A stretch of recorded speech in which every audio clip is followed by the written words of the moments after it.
What's up, everyone? Welcome back. Today we're talking all about the HOKA SPEEDGOAT 5, which is HOKA's brand new trail running shoe for 2022, and this is a monster of a shoe release. This has been such a highly anticipated shoe. The HOKA SPEEDGOAT 4, the EVO Speedgoat, fan favorites. So this new version, how does it do? Today I went on my first run with these shoes, and we're going to discuss all of that, and I will give you my first impressions. Let's go.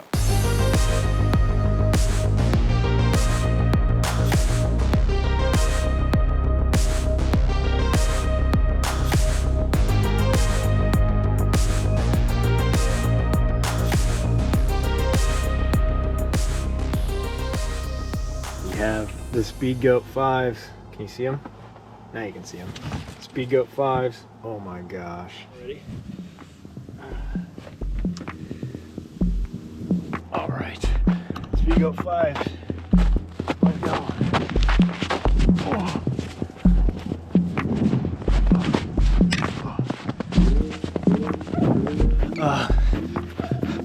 It seems like there's been maybe 2 or 3 people that have been out here since we've had all this 2 feet of snow. Oh my god.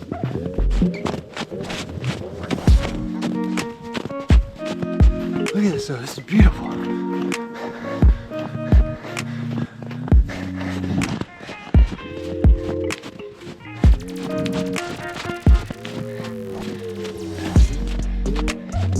Those of you that responded to my YouTube post and my Instagram post and asked a question, I'm going to do my best to answer all of those in this video. But before we get too far, I do want to let you know that HOKA sent this shoe out to me for review. But as always, all of these opinions are my own. So let's go over a few stats and maybe give you a little bit of my history with the SPEEDGOAT. I also have the EVO and the 4, and I've run plenty of miles in each, so I have a pretty fair understanding of how they stack up. All right, but first off, some stats about this shoe. I got a size 11.5, and in my size, it came in at 11.33 ounces, which comes out to be 321 grams. The SPEEDGOAT 4 came in at 12.46 ounces, or 353 grams, and the EVO SPEEDGOAT came in at 10.85 ounces, or 307 grams. So as we can see, the EVO Speedgoat is coming in at the lightest, and then we've got the SPEEDGOAT 5, and then the SPEEDGOAT 4 as the heaviest. So the SPEEDGOAT 5 is kind of right there in between, almost is splitting the difference between these two models. For stack height on the SPEEDGOAT 5, we've got 33 millimeters in the back and 29 millimeters in the front, giving you a drop of 4 millimeters. So they didn't really change any of the running dynamics that you're going to experience out there. They're all within about a ½ ounce of each other. They all have the same 4 millimeter drop. They've all got just about the same stack height in the heel and the forefoot. So it's going to be a very familiar SPEEDGOAT feeling while you're out there running. The upper, we have an engineered jacquard mesh, which is totally different than the 4 and the EVO, and I'll explain those differences here in just a minute. We also have this extra kind of stretchy area right here at the very front of the laces, and we saw this on the EVO, but we did not see this on the 4. The laces are pretty standard. They're just a little bit stretchy, and then we have these rubber overlays across all of the lace holes, which is going to give you a lot of extra durability. And on the front, we do have a rubber enforced toe cap, and I wouldn't really consider this like a guard for bumping into rocks and stuff. It's more of just kind of to stop rips and tears and keep it a little bit more durable. All right, sticking in the same area, we have the tongue, and this is a major improvement over this SPEEDGOAT 4. A lot of people had major problems with the SPEEDGOAT 4 tongue because it was just too tall, it was shaped weird, and it wasn't flexible enough, and it cut into your ankle. But this tongue, major improvement. The shape is totally different. It's a lot more like the Bondi X. It's kind of like it's a little bit shaped like a V. You have just, it covers everything that it needs to cover, and it gives you space where you need space. As far as cushion of the tongue goes, it's much similar to the SPEEDGOAT 4. The EVO Speedgoat had a little bit extra cushion in the tongue. It's shaped much better, and I had 0 issues with it today. It actually felt really good. It disappeared, didn't feel it at all. But that's the one thing that I will kind of be watching out for on this shoe is for ultra distance events, if this tongue might be a little bit too thin, and if the laces do kind kind of start causing pain on the top of the foot. All right, now moving on to the heel ankle area. We've got plenty of padding around the sidewalls, and we have this extended heel pull tab. They call it a pull tab, but I don't think anybody's really gonna be pulling their shoes on with this. It's more of just the same swoop we've been seeing on a lot of the recent HOKA shoes.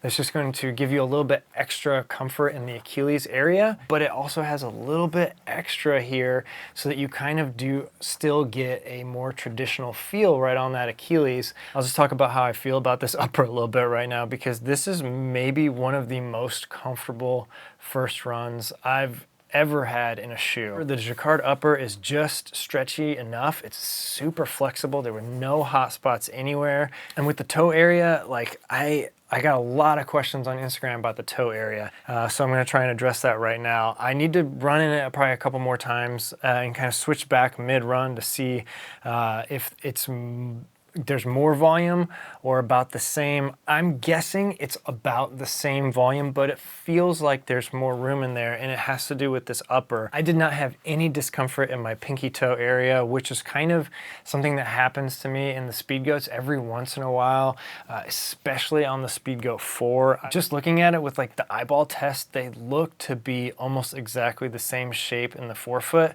but I didn't have any of that pinky discomfort in the Speedgoat 5 that I did have in the Speedgoat 4. And a lot of it has to do with this pretty kind of like tough plastic toe guard right here.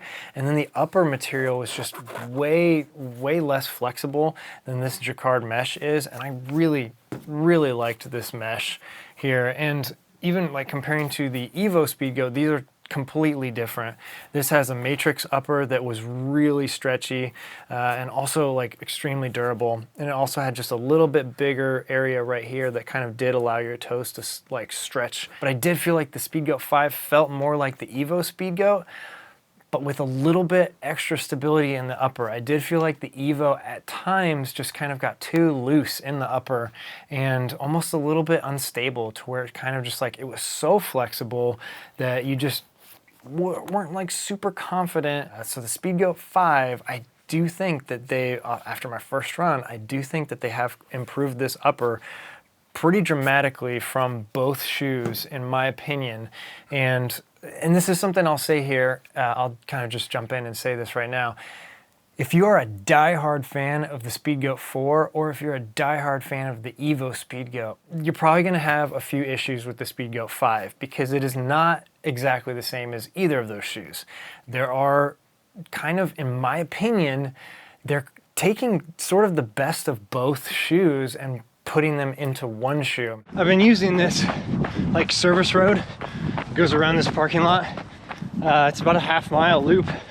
Just using it as a track to get some work in with these Speedgoats. I've been putting in some intervals, which has been fun. These shoes, man, these are gonna be something special. Like, they really do open up. We're gonna pick up the pace a little bit. This has been my kind of like straightaway for getting in some intervals. It's into the wind.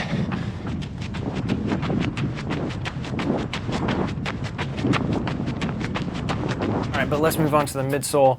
This is a pretty exciting thing, in my opinion. We've got a CM EVA midsole, and it's definitely not the same as either the 4 or the EVO. With the CM EVA, it's a compression molded, so it's more precise as far as the amount of what I would say like squish they want in certain spots. But all right, let's just compare them. We're gonna stack them up, and this is in order of least cushion to most cushion.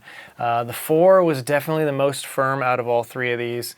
The EVO was definitely the most squishy, kind of loose shoe. But that's one of the big things that people really loved about the EVO Speedgoat, is that it was so, like, there was just so much cushion in it. The Speedgoat 5, and I did test all 3 of these, just jumping back and forth. A lot of it's just gonna be, they just were trying to take the best of both worlds. Because we know the EVO is not gonna be in production anymore. That's the rumor. And obviously the 4 is going to be on its way out because we have the 5. I really did feel like it was the best of both worlds. I thought it was stable enough that I was able to run on this snow and ice and just really have good control, but it was also cushioned enough that during my 10-mile run, I never really got tired of this shoe. And so I'm really excited to take this shoe out and continue to test it, go over 20, 25, maybe 30 miles, who knows, and give you guys a more clear picture of what it feels like when you are getting into that marathon distance and higher. Now let's move on to the outsole. We have a Vibram Mega Grip. We have a very interesting lug pattern. It's not the same as far as the actual pattern of the lugs. The lugs are 5 millimeters, by the way, but they also have these very interesting raised, they look like spikes almost. And what HOKA says is that this, even though they're just little tiny points, it's going to give you more surface area to grip on the ground, the dirt, the snow, the ice. And I don't know if these points actually made a huge difference today, but I can say that I never once felt unstable out there on the snow and ice. I felt confident the whole time. I was putting my whole weight into turns. I don't know, there's a lot of shoes where I have to take extra care when I'm turning, especially out there in compromised conditions. And today, this shoe was just the boss. Like, it did not, I didn't think twice about my grip out there. It just felt like every footstep was sticking. If you can't tell, I'm super excited about the Speedgoat 5. I think HOKA really, like, they might have hit a home run with this one.